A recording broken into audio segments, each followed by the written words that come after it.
A little girl vanished without a single trace. Decades passed, no leads, no answers, just an open wound in her mother's life. But now, 34 years later, a single viral TikTok has ignited a question no one ever expected. Could a smiling woman on that screen be the child who disappeared all those years ago? The day began bright and ordinary. The Carters drove to the Metro Center Mall with the windows half open and the radio up. A DJ teased a new cassette, then a hit from '88 filled the car. Evelyn hummed, smoothing the sleeve of her scrubs from a night shift that ended at dawn. Mark checked his quartz watch. Laura, 5, kicked her heels and traced her name in the fog on the glass. They had no plan beyond wandering. Walk cool corridors, peek into the video store, trade bills for tokens and hear them clatter. Stand in line for Orange Julius. Press the Polaroid button and wait. Evelyn was the watcher. She noticed loose laces and a boy running too fast. Mark was a record keeper. Receipts lived in his wallet, folded by date. If life keeps a ledger, he said, we should too. Laura had a comma-shaped birthmark behind her left ear. When strangers greeted her, she touched that ear with 2 fingers, a shy habit. It happened to be Kids' Day. Near the food court, volunteers in bright vests set up a low stage for a safety show. A table held yellow wristbands and metal clipboards that snapped shut with an officious click. Write a first name and a number, just in case, a volunteer said. Evelyn printed Laura and added Mark's pager. A young man pressed a squeaky yellow ink stamp on each form, a little son no one examined twice. Mark handed the disposable camera to Evelyn and knelt so his eyes met Lara's. One picture for Grandma, he said. Laura stood on a tile seam. The flash popped. She blinked. Mark promised arcade tokens after the show and slid the receipt into his wallet. The puppets went up. Music chimed. Foam characters bobbed while a cheerful narrator talked about crossing streets and asking for help. Families pressed close. The air smelled of sugar and pretzel butter. Evelyn stood a half step behind Mark, calm eyes moving. At the edge of the stage, a support table held extra bands, a roll of stickers, and that same squeaky yellow stamp. Each time it hit paper, it left a neat circle with tiny letters inside, a mark most parents ignored. Mark noticed that the way he noticed everything printed and dated, and he made a mental note of the time. He slid another receipt behind the clear flap of his wallet and smiled at his own habit. Across the aisle, a mall custodian tested a plug near a breaker box, while a guard chatted into a walkie-talkie about a quick generator check. 2 men with clipboards moved along the edge of crowd, windbreakers and badges on lanyards. One walked with a slight hitch and pointed toward the stage.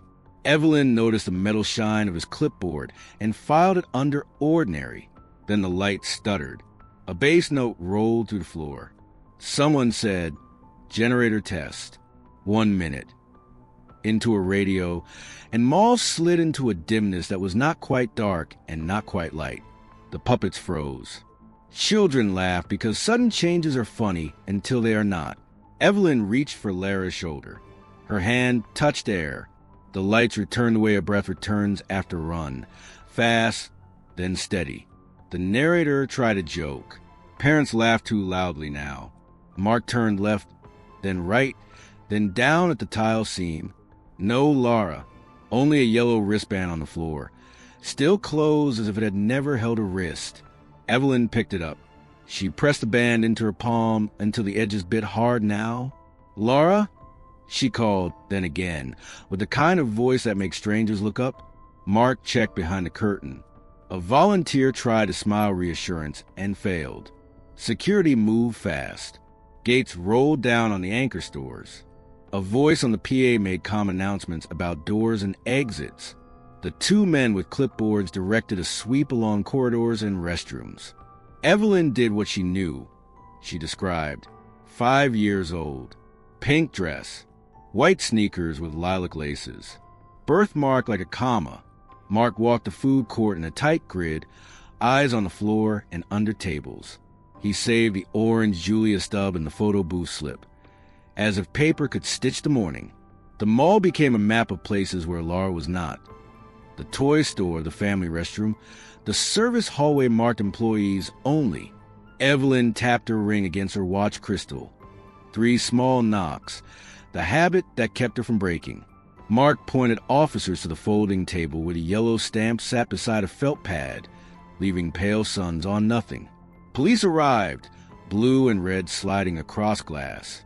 Tape stretched around the stage. A woman officer knelt and asked questions. Last seen where, any argument, anyone watching you. Mark gave times to the minute. He checked the watch again, as if precision could wind time backward. A search line formed. Employees opened storage rooms, then closed them with apologies. Someone found a balloon string and thought it meant something. It did not. The PA voice thinned. People were guided to exits, then held, then released. The puppets, limp and ridiculous, watched the taped rectangle like witnesses who had already forgotten what they saw. By evening, the parking lot filled with patrol cars. Sirens washed the asphalt with blue and red. Mark stood at the curb and stared at the mall as if it was a machine he could fix. Evelyn held the wristband. She tasted metal and realized she had been biting the plastic. Without meaning to, "Laura!" she shouted into the hot echo of an Arizona afternoon. An officer touched her shoulder and promised that everyone was looking. Evelyn nodded in the way people nod when they are inside a room only they can see. The day ended because days do so. The sky cooled from bright to bruised. The crowd thinned until only the necessary people remained. In her palm, the wristband made a perfect circle, bright and useless and whole. Hold the image. Yellow against skin, a closed loop without a wrist to hold. Outside, sirens pulsed across the lot. Time unpaused after the wristband. Days stacked into months, then years, and the search learned to breathe on its own. Flyers went up and came down. Sun faded and rain warped. Tip lines rang, crackled, and fell quiet. News segments aired with solemn anchors and careful words, then moved on to the next story. Each anniversary returned like weather. People tried to be kind. People ran out of language. Mark did not. He kept a ledger the way other men keep gardens. Receipts, call logs, meeting notes, names of clerks, badge numbers, dates circled and cross-referenced. If a manager said, "We tested the generator at 217, Mark wrote 217 and stapled a copy of the maintenance ticket behind it. He saved the orange Julia stub, the Polaroid kiosk slip, the parking validation. He went back to mall on his lunch breaks and after shifts, asking the same questions again in different order. Because sometimes answers move when you do. Evelyn carried on the way you carry a fractured rib. Short breaths, careful movements, never quite forgetting. She worked nights in the ER and learned the names of new neighbors when she could. She wore the wristband in her pocket until the plastic cracked, then placed it in an envelope with a date and the word found. The case cooled. Detectives rotated. Files were boxed and shelved. The Metro Center changed. Anchor stores left. The floors lost their gloss. Familiar corridors grew strange. In 2015, after too many years of trying to keep everything from falling apart, Mark's heart failed one morning without ceremony. The box of papers remained, heavy with his handwriting and the stubbornness of a father who refused to let minutes turn into fog. By 2022, the house was quiet and exact. Evelyn lived among routines that kept her from floating. She watered the same plants, folded the same towels, dusted frames that looked back from '88. The clock in the kitchen clicked with a soft, clean sound. She still tapped her ring against her watch face when her thoughts crowded too close. She never planned to look at TikTok. Her niece had installed it to show her recipes and handcraft tricks. On a late summer afternoon, when the light came in low and the AC hummed, Evelyn sat at the kitchen table and let videos pass like strangers on a sidewalk. Dogs wearing sunglasses, a chef with quick hands, a woman on a ferry laughing into the wind. The next video opened to a face that felt like a room she once lived in. A woman in her 30s smiling straight at the camera, Portland sky behind her, a caption about 80 songs that make you clean the house faster. Music from another decade spilled out. The woman laughed, shook her head, and as if to cool down, lifted her hair into a loose knot. For half a breath, the screen showed the back of her ear. A small mark, not perfectly oval, not quite a dot. A comma, in the exact place where a comma had always lived. The sound in the room changed. It didn't get louder. It narrowed, as if the world had moved one step closer to her ear. Evelyn blinked and the video ended. Her hands shook. She scrolled back, tapped, paused, traced the shape on the glass with a fingertip she couldn't hold steady. The name beneath the profile photo read, @marina.quinn. The location tag shifted between Portland neighborhoods. The comments were ordinary and warm. None of that mattered against the one detail that had survived 3 decades without fading. She replayed the same 2 seconds until the algorithm thought she loved hair tutorials. On the 4th replay, she exhaled hard enough to fog the screen. No, she said, not to deny, but because there are no other words for what is no place to stand. The next day, Evelyn took the box out of the hall closet. Not the small envelope with the wristband, but the whole weight of Mark's compulsion. She needed a person who knew how to deal with sound and paper and the way people hide behind both. An article her niece had sent months before surfaced in her mind. A local investigator who had worked with prosecutors on audio cases, now private, Liv Morales. They met at a diner that still smelled like coffee grounds and hot iron. Liv arrived on a motorcycle, helmet under her arm, curls flattened on one side. She chose a booth facing the door and ordered eggs she barely touched. She listened more than she spoke, eyes intent, expression undramatic. "I don't sell miracles," she said at last, voice low, wry. "I sell method and patience." "Method I can do," Evelyn said, surprised at how steady she sounded. Liv explained what that meant in simple steps. OSINT, open source intelligence. Pull every public thread on the account and the person behind it. FOIA, Freedom of Information Act requests to pull contracts, memos, anything that connects 1988 to names that still exist. Cross-check records the way you cross-check medicines. Slow, careful, twice. She brought in Theo Park, a young analyst she trusted. Theo's allergies announced him before he did. He apologized to the waitress for sneezing and then sat with his laptop as if it were a loyal dog. He did enhance like TV. He did collection. He scraped public posts from @marina.quinn, built a timeline, and let the ambient sound do what it always does. Tell you where you are. "Listen," Theo said, sliding the phone between them. In one clip, a bell chimed. Not a church bell, not a bicycle. Streetcar bell, Portland. In another, a low hum rose and fell like breath under metal. Recordings from the St. John's Bridge carried that same signature when the wind pressed against the span. He logged the timestamps, the corners of light, the shadows of trees like fingerprints. In an older story, held for less than a day months ago, a chrome glint flashed for a beat behind Marina, a metal clipboard prop on a cafe table. Adjust the exposure a hair, lift the contrast a hair, and a faded logo peeked through the scratches. Not legible, not proof. Enough to ask the next question. Liv's mouth tugged at one corner. If a clipboard walks through a frame, someone's still carrying it. Do you think she knows? Evelyn asked. The word she arrived without permission. I think she knows something is humming under her life, and she's trying to hear it, Liv said. People don't make whole channels about a decade unless that decade is knocking on their door. They didn't message @marina.quinn yet. Liv preferred to build a spine first. She drew a clean line back to the place where everything had cracked. We reconstruct Saturday, she said, down to the minute. We find who staffed that stage, who printed those wristbands, who signed those clipboards. We look for anything in the world that can still be touched.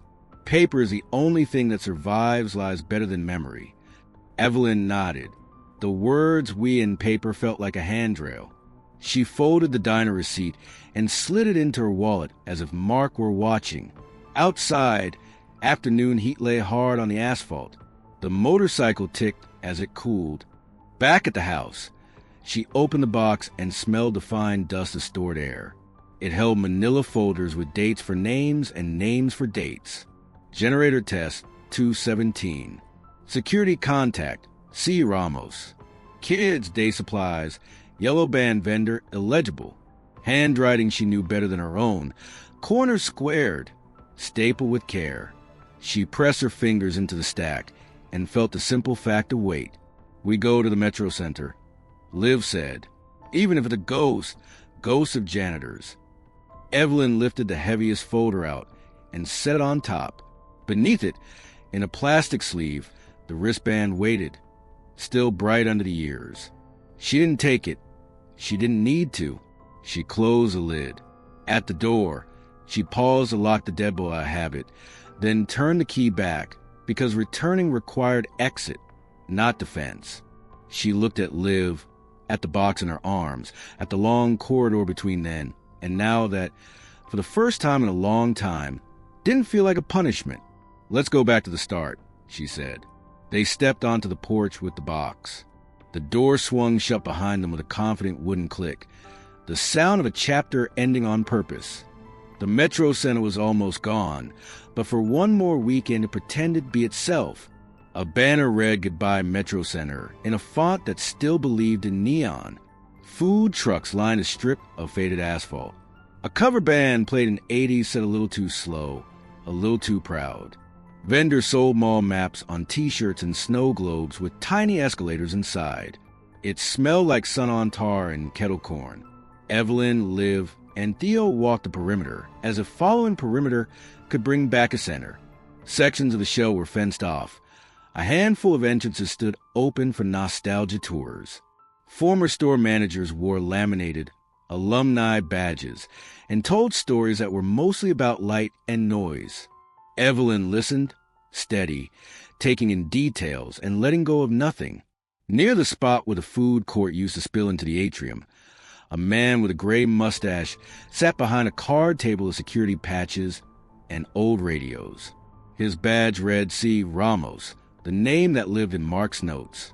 He looked up, squinted, then smiled the way people smile at a memory they recognize. You work Saturdays, Liv said, offering a hand and a plain introduction. Private investigator. Here were the Carters. Ramos's eyes softened when he heard Carters. He folded his hands around his coffee. I still hear that day if I'm near a generator, he said. They told us. Quick test. Nothing to worry about. We did drills. The worst never happens until it does. Do you remember who ran the kid stage? Evelyn asked. He nodded slowly. Not mall staff. Some safety program. Out of town. Clipboard brigade. We checked badges. They looked official enough. Do you remember yellow wristbands? Liv asked. Every kid got one. We thought it was smart. He glanced at Evelyn. I am sorry. They thanked him, took a photo of his old shift schedule from a binder he kept for when someone finally asks, and moved on. Stores were now memory boxes.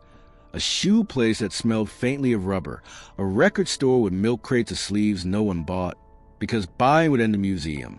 At a small booth under a banner that said Retro Entertainment, a man arranged puppet heads on stands, a cheerful horror show of felt and thread. The sign said Eddie Lane, Puppets and Parties. He had a sunburned nose and a voice that rose at the end of sentences. He greeted children in a practice sing-song, then noticed Liv's car in her fingers and shifted his weight as if the floor had turned. We're looking into Kids' Day in '88, Liv said. Simple, not accusing. The safety show. Eddie's smile tightened. Lot of shows, he said.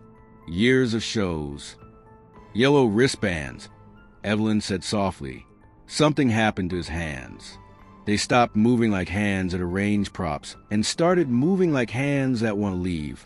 Excuse me, he said too brightly. Forgot something in my car. He tucked a puppet head into a bin and walked toward the west lot. Not running, not strolling. Theo, trailing, took 2 steps and sneezed so explosively a stray cat shot out from under a truck as if launched. The cat's streak startled Eddie into a half jog. "Sorry," Theo called, nose already pink. "I'm allergic to suspense." Liv didn't run. She cut across rows, watched angles, and arrived at Eddie's sedan as he fumbled a key. "We can do this standing or sitting," she said, leaning on the roof with the casual patience of someone who never wastes a sprint. "I didn't take any kids," Eddie said. "It came out fast, the way people confess to a thing they weren't accused of yet. I did voices and wore a polo. That's it. We're here for names and objects," Liv said, "not drama." He hesitated. The stray cat hopped onto the hood and stared at him like a tiny judge. Theo sneezed again, apologizing to the cat as if etiquette applied. "May I look inside?" Liv asked. "You can say no." Eddie swallowed. "You can look," he said, unlocking. "There's nothing bad, just old stuff." The sedan smelled like hot vinyl and cinnamon gum. In the back seat, bins of foam props and a tote with Kids Day written in thick marker. Liv didn't pry. She let him open it. Inside lay a fat manila envelope and a stamp pad the exact lemon yellow of the wristbands in Evelyn's memory. Eddie slid out the envelope.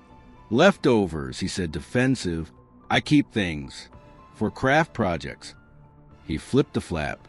A handful of unused yellow wristbands slid into view, still linked in sheets.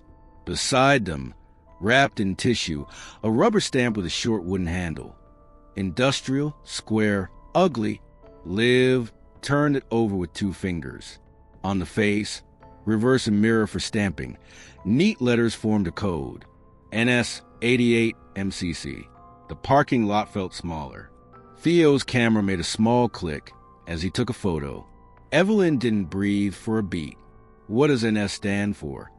Liv asked, though she was already arranging letters in her head. "North Star Outreach," Eddie said, and the name fell out like a coin he'd kept under his tongue for years. "They hired me cash. Said it was a safety education tour. They had clipboards, contracts, all the acronyms. EPC this, MOA that." "EPC?" Theo asked, pen ready.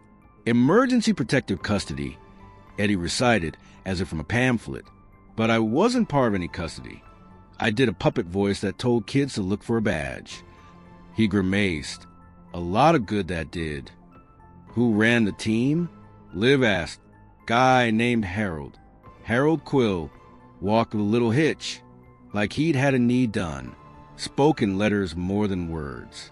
We'll hit the EPC window right after the gen test." He said it like that. Gen test. We were supposed to keep the crowd loud if anything flickered. Evelyn felt the world tilt back to an old time. "Generator test at 2:17, she said, because Mark's ink had made that minute permanent. Theo slid his backpack to the trunk edge and opened the leather folder where they had tucked copies from Mark's box. He pulled the maintenance ticket. Generator test. 2:17 p.m., stamped by a contractor who no longer existed, and placed it beside the rubber stamp beside the sheet of yellow bands. The page looked like a crime scene where the blood was ink. "MCC, Theo said, thinking out loud. "Metro Center something. Code for the site." Eddie nodded. They had codes for everything. The stamp was for internal forms. You put on the top page so boxes matched. "Do you have anything with names?" Liv asked. "Even junk. Even copies." Eddie rooted through the tote and came up with a thin folder warped by heat. Inside were programs for kids' parties and a photocopied sheet titled Puppet Shout UTS. First name scribbled for the MC to call out. A volunteer had tried to be helpful and added last initials. Some names were crossed out. One line read, Laura Carter, 5, in a hurried hand. The U was smudged. Evelyn stared at the letters until they split into pieces. Laura and Laura lived only an inch apart. "I took that home because I use it to practice names," Eddie said quickly. "I didn't want to mispronounce. I do this dumb thing where I call out the names around the room. They told me to be loud during the gen test. I thought it was just Crowd work. Liv looked at the stamp again, then at the maintenance ticket.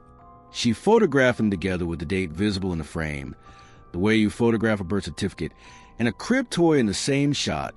So you know the child is real. You said North Star, she said. You have a contact for them? They vanished, Eddie said. Phones died. Emails bounced. Quill said they were wrapping the PO, and then they were gone. I kept the extra bands because I keep everything.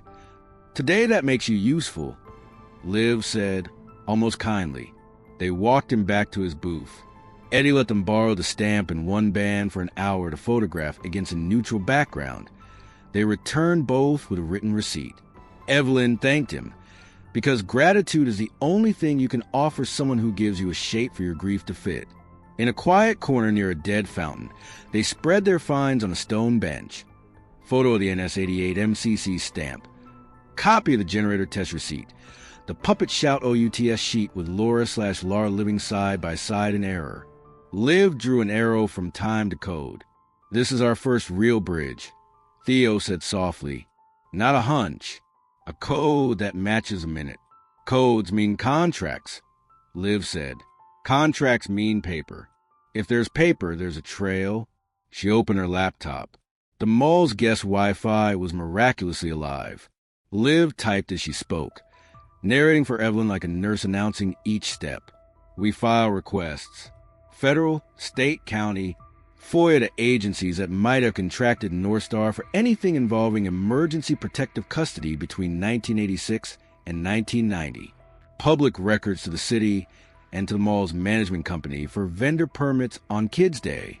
We asked for purchase orders, MOAs, invoice codes that include NS and MCC, and any mention of Harold Quill. Theo added agency emails and portals he had ready, attached their supporting images, and annotated. Stamp code observed, maintenance ticket at 217, name confusion Laura/Laura on event sheet. Evelyn watched the cursor move and felt, for the first time in years, that time might be something humans could push back against. Liv reread each request aloud, tightened a sentence, removed adjectives like she was trimming thread from a seam. Then she looked at Evelyn. You want to press submit? Evelyn set her finger on the trackpad. She tapped. The screen refreshed and gave them a line of text that didn't heal anything but proved they had started. Your request has been submitted. A number appeared under it, plain, bureaucratic, real. They took a photo of the confirmation with the stamp and receipt in frame. So later, they would remember that the day the past lit up again. The sun was harsh, and the bench was warm, and a rubber stamp finally said a name out loud. The first answers arrived as if they were ashamed to be seen. PDFs with heavy black bars, scanned signatures, dates that matched and didn't. Liv spread the printouts on Evelyn's kitchen table, like x-rays. At the top of one, in faint courier, a title, Emergency Protective Custody Authorization. In the corner, a code survived the ink, NS 88-10 PHX. North Star 88, 10th month Phoenix. Theo said, reading the bones. He traced the timestamps in the margin. The request window overlapped the mall's generator test by minutes. Names appeared and vanished under redaction blocks, but enough letters bled through to make syllables. One almost spelled Carter. Then the line with DOB told the truth that cut sideways. The date of birth listed wasn't Lara's. Wrong child, Evelyn whispered, not because she believed it, because the paper wanted her to. Liv tapped the DOB with her pen. Or wrong birthday on the right child, she said. When people rush, numbers slip. When they hide, numbers bend. They rebuilt the day as if it were a room. They could re-enter. Mark's receipts made the timeline walkable. 2:12 p.m., floor cleaning ticket stamped by the janitorial vendor. 2:17 p.m., generator test ticket. 2:45 p.m., parking validation with faint NS initialed by a guard. Liv drew a straight line across butcher paper and set each scrap in place with painter's tape. Next to them, she placed a photo of the NS 88 MCC stamp Eddie had surrendered. The codes spoke to each other across decades like neighbors through a fence. The phone rang that evening with a voice that sounded practiced. I didn't know who to call, the woman said, crying away that splashed where it should have streamed. She said her name was Laura, said she was ready to come home if Evelyn would wire money for a bus ticket from Idaho. Evelyn's heart stood up inside her. Liv put the call on speaker, set the phone on the table, and held up one finger. She typed one-handed while the woman spoke, asking for the high school mascot in 2001. The surname of a pediatrician, the middle name on an immunization card. The answers wobbled. Theo pulled public class lists from Idaho yearbooks in seconds and found no Laura C. with any matching details. Liv asked the woman to send a picture of her driver's license with the corners of a current newspaper in frame. The photo came, metadata stripped, edges too clean, a font one hair wrong. Theo reverse searched it. It belonged to a Colorado woman who had posted her new license last month. "I appreciate your time," Liv said, and hung up with the gentleness you save for a scammer who didn't learn how to be better. Evelyn exhaled shakily and pressed her ring against a watch face. 3 soft taps, then a 4 she didn't intend. "This will happen," Liv said, "because we're visible now. We keep the signal and cut the noise." They returned to the documents. One FOIA response included a list of vendor MOAs with line items blacked out except for descriptors. Public education, field coordination, temporary custody logistics. At the bottom, in pencil from someone's hand in 1988, a note survived. Quill a brief. Bring clipboards. The letter Q hooked the way Theo had seen it hook elsewhere. He went looking for Harold Quill as if Quill were a piece of music. In a digital attic at C-SPAN, he found a 1991 public hearing on contracting non-sworn personnel for child safety operations. The video, grainy and square, open on men in suits and one woman with a haircut like a helmet. A clerk read names. A man with a careful tie stepped to the microphone. Harold W. Quill, Director of Field Operations, North Star Outreach. He spoke like a manual, acronyms stacked neatly, nouns without adjectives. EPC windows, MOA compliance, PO closure. He mentioned pilot sites in the Southwest and praised response coordination with mall security during control power assessments. He stood straight, then shifted slightly as if a knee had clicked and needed a kinder angle. The camera caught his storage clipboard, aluminum, boxy, with a top latch. Theo paused a frame and pulled it side by side with a reflected clipboard from Marina's old story. Same profile, same clip shape. It was like seeing the silhouette of a wolf on 2 different hills. "People keep tools they trust," Liv said. He carried one then. He carries one now. They turned back to at marina.quinn, not for face, but for sound. Theo pulled the audio tracks and laid them like topographical lines. In one, a streetcar bell chimed in a specific triple pattern used in Portland when vehicles cross certain intersections. In another, on a Sunday morning clip about songs to clean to, a church bell told a series that matched the neighborhood near Cathedral Park. Wind under a steel span whispered low, a sound Liv recognized from casework. It sits at a frequency that microphones catch like a secret. Under that whisper, once, a voice older than the rest said, almost offhand, "Check the clipboard." Evelyn's hands tightened on the chair back. "He's near her," she said. Not accusation. Measurement. Or near enough to be heard, Liv said. "We can use proximity without exposing her." They debated contact. Message too long scares. Message too short confuses. Evelyn opened a blank box and typed, erase, typed again. When she finally pressed send, the words were counted, not spilled. "Hi, Marina. My name is Evelyn. This will sound strange, so I'll keep it simple. A small detail in your videos looks like a small detail from my life in 1988. I am not here to pose pressure or appear in your comments. I only asked for 10 minutes in a public place to talk about 80s memories on camera, your terms, no surprises. If this makes you uncomfortable, I will not message again. Thank you for reading." They expected silence. The reply blinked in, friendly punctuation and curiosity peeking through. Hi, Evelyn. That is the gentlest message I've ever gotten on here. Public place is good. What did you have in mind? Evelyn looked at Liv as if permission were part of oxygen. Liv nodded once. Offer a place where sound tells us more than eyes, she said. Evelyn typed, Cathedral Park? A bubble post. Tomorrow is good. For PM, I can bring a small camera and we can talk about 80s stuff. It'll be fun. A smile emoji that didn't know it was standing in a minefield. Liv answered with logistics. Brightly visible clothing. A spot near the St. John's Bridge with benches and people. No swapping of personal documents. A safe word if it felt wrong. She didn't say Quill. She didn't say North Star. She said, we'll keep it light. When the planning was done, when the room returned to kitchen and not to war map, Liv stood and rolled her shoulders.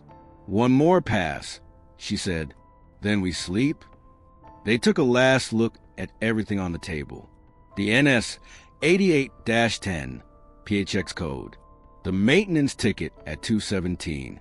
The Puppet Shout OUTS page where Laura could be Laura if a hand was hurried and the room was loud. The clipboard silhouette repeated like a watermark across time. The scam in Idaho already felt like a mosquito bite. Annoying, proof that blood moves, but not mortal. Evelyn put the wristband's envelope back in the box and laid Mark's neat stack on top. She touched the butcher paper line at 217, as if it were a vein. She could still feel a pulse in. Then she washed the mugs and wiped the table clean, because people who go to hard places need cups and clean surfaces. Her phone buzzed one last time. A new message from Marina, Cathedral Park. Tomorrow, 4 p.m., I'll be by the big arch. I'll wear a yellow scarf so you can find me. Evelyn typed thank you and didn't add anything, because gratitude is heavy enough to sit down by itself. Across town, in the dark glow of a parking lot, an older man sat in a sedan with the engine off. The phone in his hand showed at Marina.Quinn's profile, the latest story pinpricking his eyes. He zoomed in, not on her face, but on the corner where a chrome clipboard sometimes caught the light. He flipped a storage clipboard on the passenger seat, checked forms with lines a judge would call relics, and glanced up.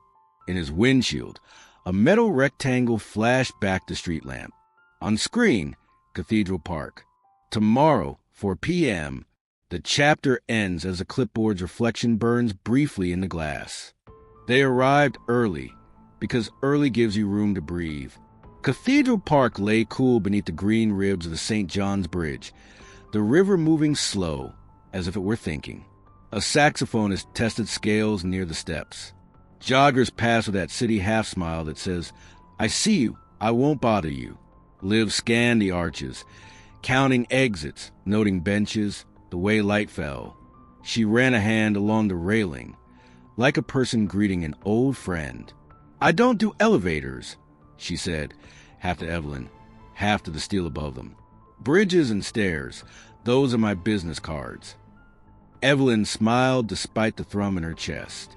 Theo texted that he was parked under a maple with a thermos and 2 screens open, a public records portal and a police liaison chat. Winds picking up, he added, sound will carry. At 3:57, a woman in a yellow scarf walked under the arch and paused. She lifted a hand the way people do when they want to be found but not rushed. Evelyn stood. The world narrowed to the length of a bench. Marina? She asked. Yes.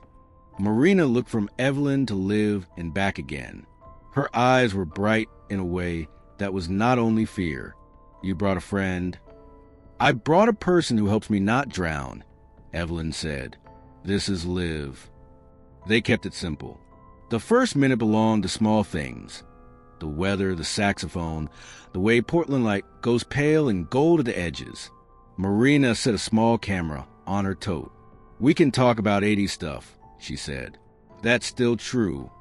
Evelyn took a breath. She didn't tell a story. She showed a habit. She touched the back of her left ear with 2 fingers. When my daughter was shy, she said, she did this. Marina laughed softly, surprised by something inside her own body.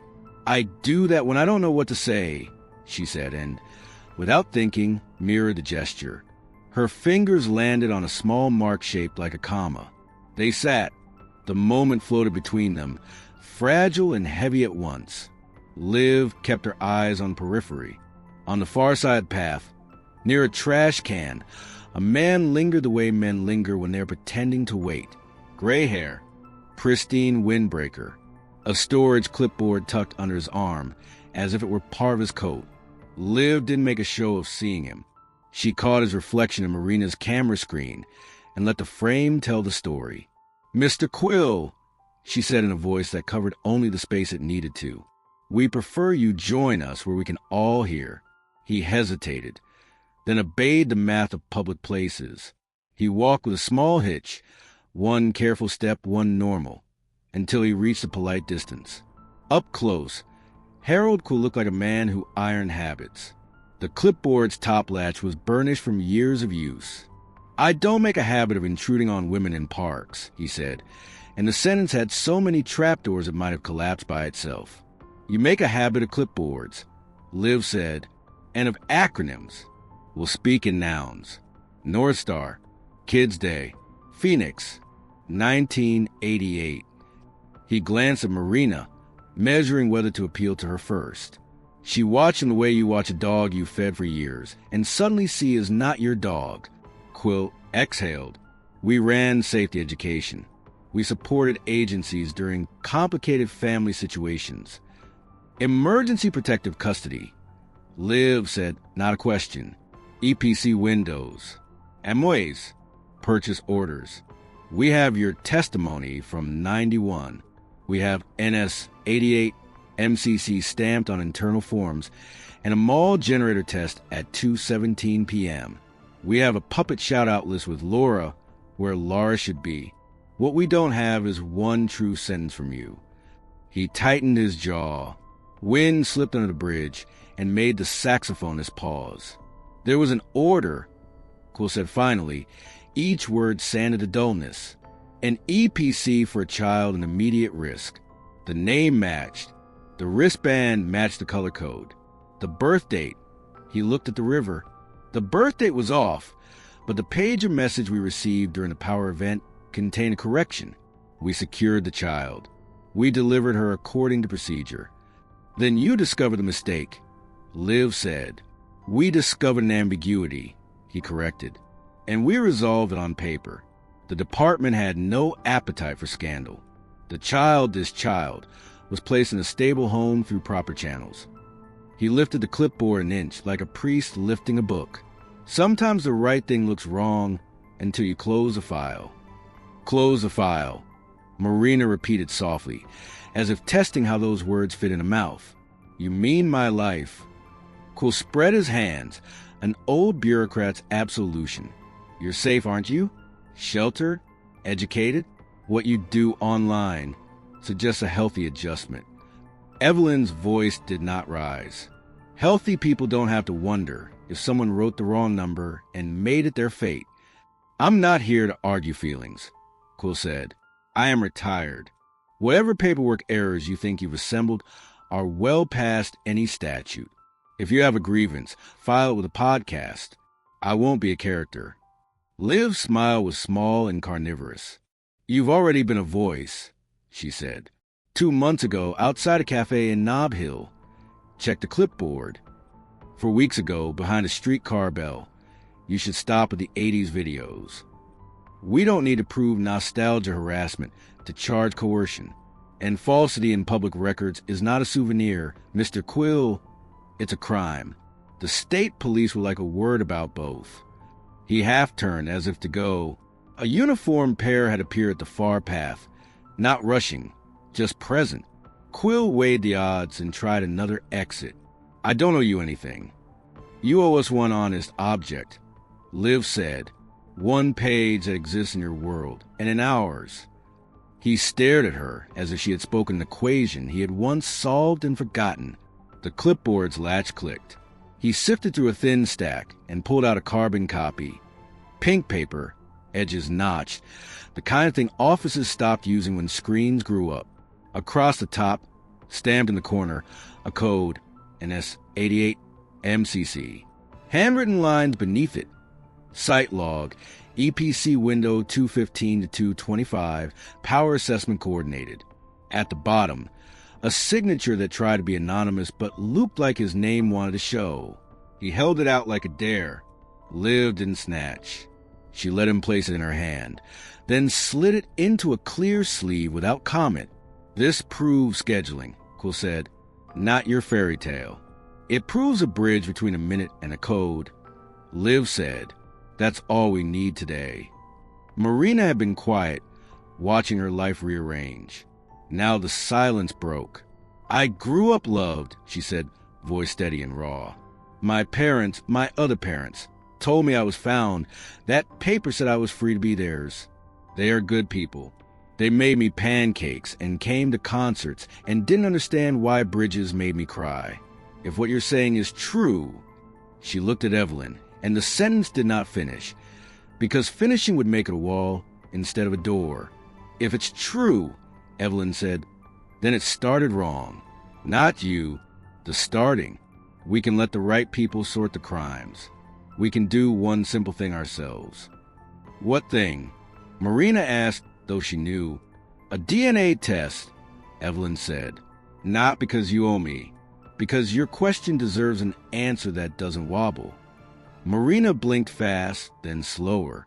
She touched the back of her left ear again, small and automatic. If we do it, she said, we do it clean. A lab, chain of custody, no video. Of course, Liv said. I'll make the appointment. We go together. We keep this off your channel. Quill made a noise that might have been a laugh if someone had filed edges off it. Science won't give you a childhood, he said. No, Evelyn said gently. Science will give us a verb. Are or aren't. I can live with either. I just can't live with maybe anymore. Two officers stepped closer, enough to be part of the world without becoming the scene. Liv handed him a card and, in a few even lines, reported document falsification concerns and recent contact consistent with coercion. Quill answered questions with the fatigue of a man annoyed by red lights. The officers didn't cuff him. This was a kind of day where paper worked first.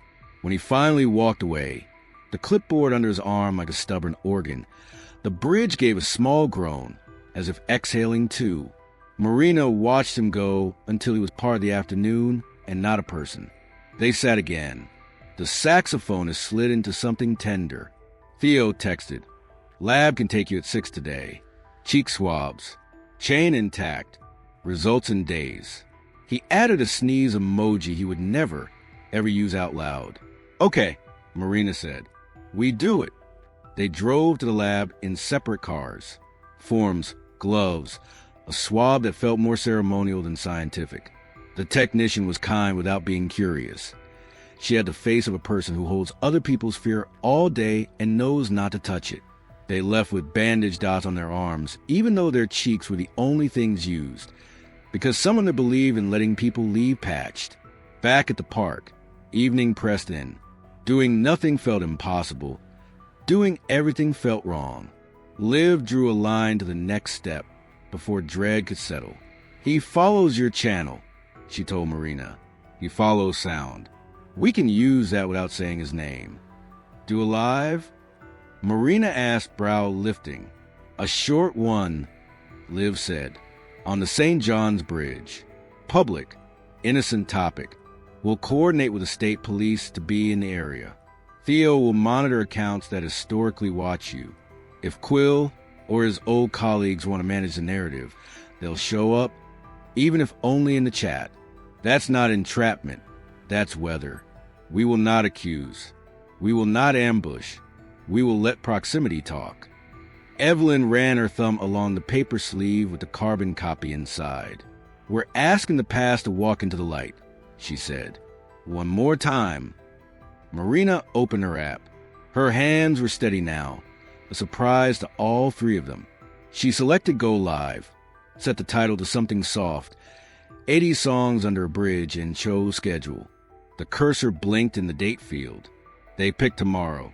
For PM, the moment hovered. Simple and enormous. Ready? Liv asked. Marina nodded. She pressed schedule Liv.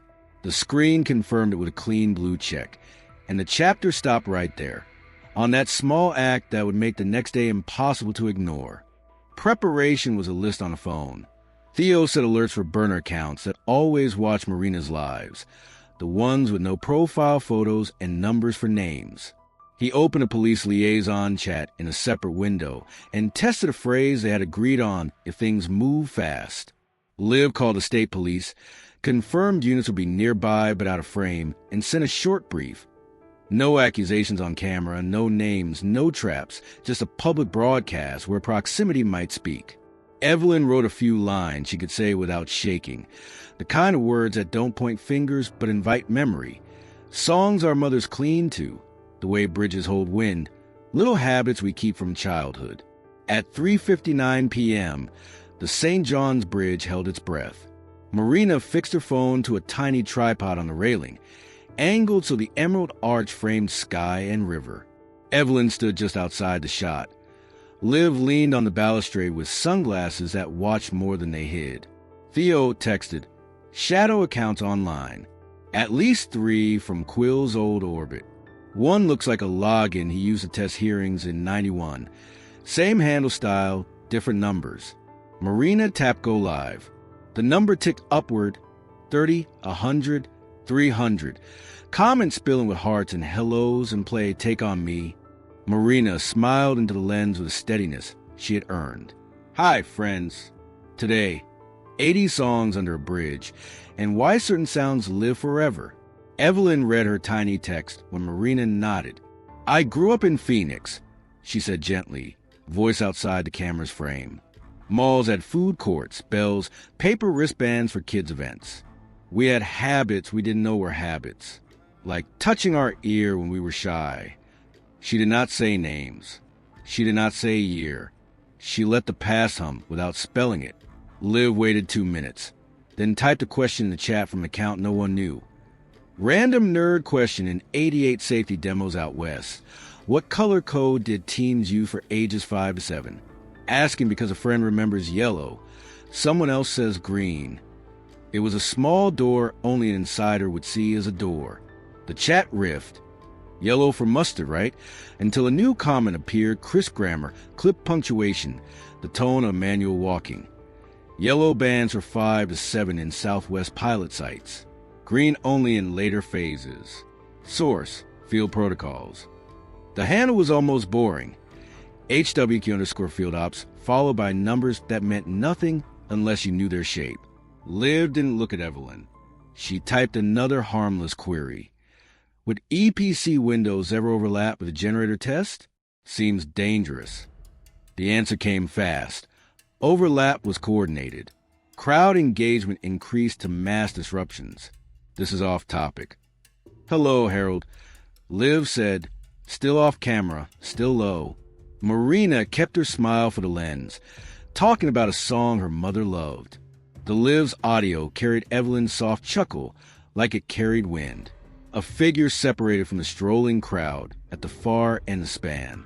Quill walked toward them with the same half-hitch step in the hearing, the same windbreaker, the same storage clipboard under his arm like a credential. He stopped just outside the Liv's frame and pretended to study the view, as if it was a story to turn into a scenery shot. The police didn't swarm. 2 officers took a parallel path, indistinguishable from weekend walkers until they were not. Liv turned slightly, so her reflection in Marina's screen told the truth. "Mr. Quill," she said, voice still courteous. "You're in our background. You can stay where you are. We'll stay where we are. But if you like the narrative, the microphone is there." He didn't step in.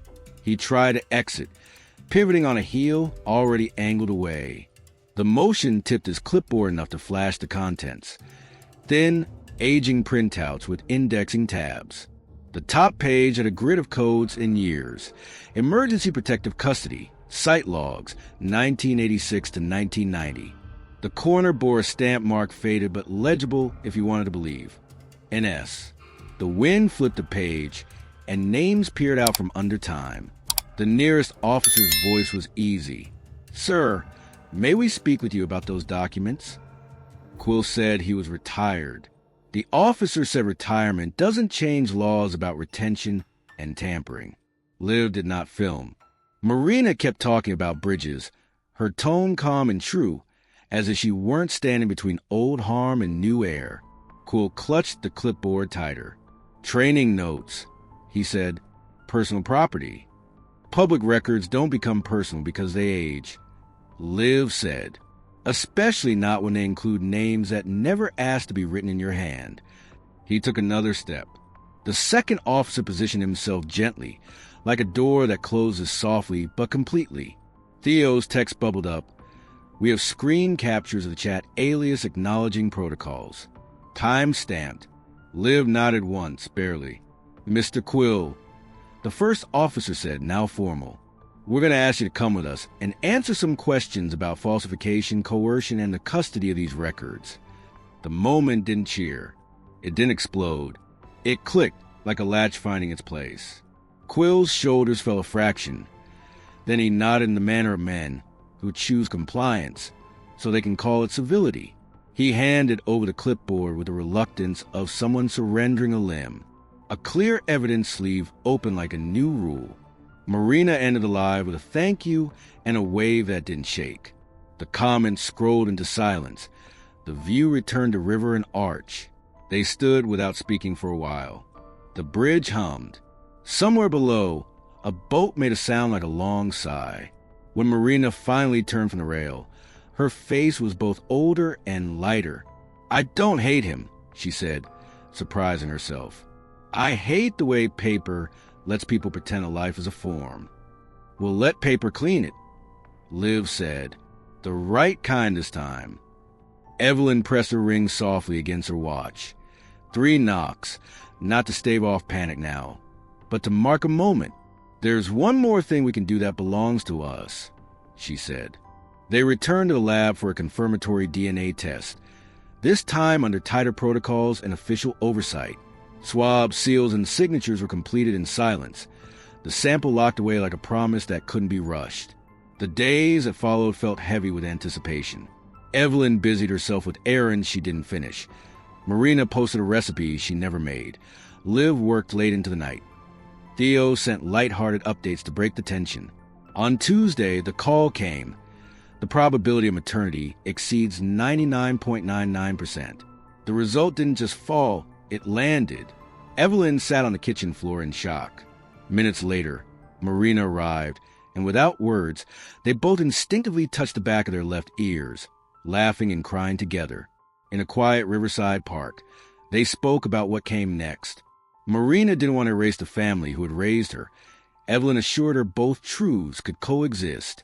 When Marina asked about her name, Evelyn told her to keep both. Laura at my table, Marina in your world. They planned calls, legal steps, and a civil action, while news of the case sparked a review of North Star's files from 1986 to 1990.